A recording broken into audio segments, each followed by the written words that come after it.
It's really interesting and one that I've learned a lot from my interviews. I get asked now, what's the most important thing in leadership? Leadership skills and emotional intelligence by far outweighs anything else. Because in the old school, when you grew up and I grew up, in the 80s and 90s, particularly a lot of male dominated coaching, but a lot of coaching, there was finger pointing and dictatorial and used to tell you how bad you were at something that apparently that would help motivate you that you should get better. You're hopeless at this or you didn't do that very well. And it was a constant berating. But things have changed, society's changing, and our youth growing up with social media, which I'm not so positive about some of the social media that's around the influence, but having that ability to connect to people and understand who they are and that situation specific. I was going, we go through a lot in our life that we're not always the same when we walk into training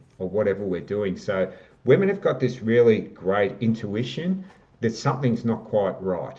So that instead of pushing someone at the wrong time, sometimes you might need that little quiet conversation of with empathy, to coin a phrase, putting the arm around them, are you okay? And that can just bring some emotion from people, some tears or whatever it is, but it helps them get them out, and then they're right. They go, oh, fantastic, I've got it out, I've got support.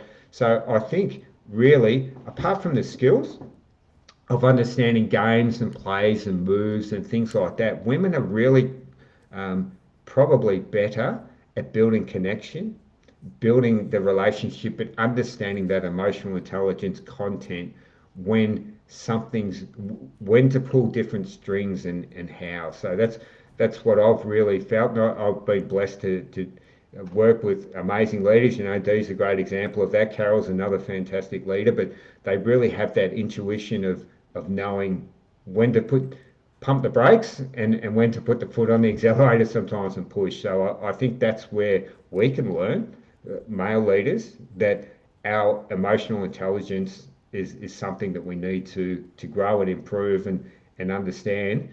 Being a man is that word vulnerability is not weakness. Vulnerability is being able to tell stories of how you're not great at this or how you can learn, or perhaps I didn't get that right this time, and we're all trying to learn. So that's what I've really enjoyed, the women leaders that I work with and interview, that they teach me more about this emotional intelligence and understanding myself better. The more you understand yourself, the more you can be vulnerable because you're confident who you are. So I think the more leaders we get in that with women and men together, you could have a really dynamic team.